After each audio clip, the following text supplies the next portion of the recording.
Bienvenue à la revue de presse des quotidiens ivoiriens de ce mercredi 1er octobre 2025. En synthèse générale, l'actualité ivoirienne est dominée par la fièvre électorale à l'approche de la présidentielle d'octobre 2025. La une des journaux reflète un pays clivé, tiraillé entre les préparatifs de campagne du pouvoir et les accusations de répression politique de la part de l'opposition, créant un climat de forte tension.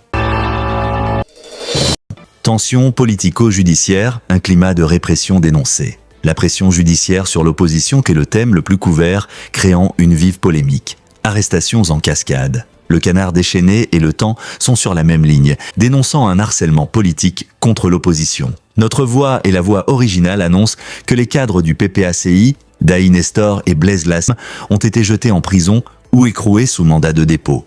Le sursaut évoque une épée de Damoclès sur la tête des principaux leaders de l'opposition. Surveillance et méthode Gestapo.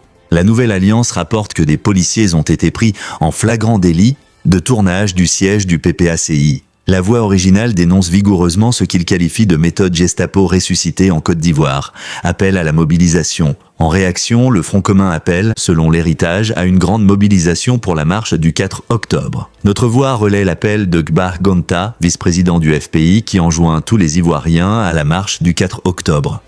Présidentielle 2025, le choc des stratégies.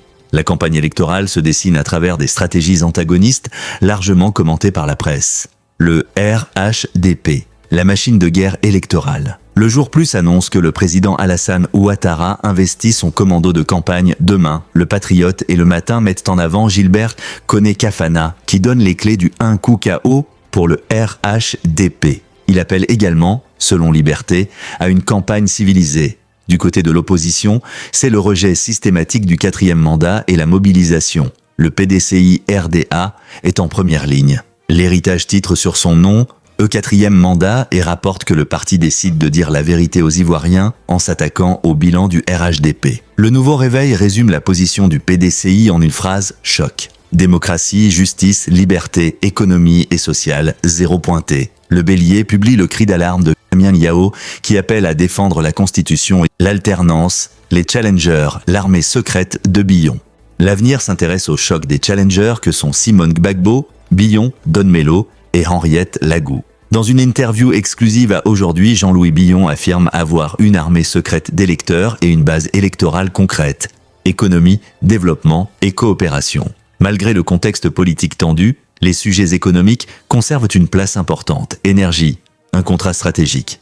Le Mandat et le Jour Plus font l'écho de la signature d'un important contrat de partage de production avec le groupe italien Eni, d'un montant de plus de 34 milliards de francs, patronat et souveraineté. Lors de la CGSI Academy, le président du patronat, Adama Coulibaly, a milité, selon Soir Info, pour de nouveaux modèles de développement social et infrastructure. Le Mandat note de grandes avancées sur la CMU zéro cotisation, selon le DG de la Sénam, Bamba Karim. L'Intelligent d'Abidjan rapporte l'annonce de Bouaké Fofana concernant un accès à 80% des habitants à l'eau potable.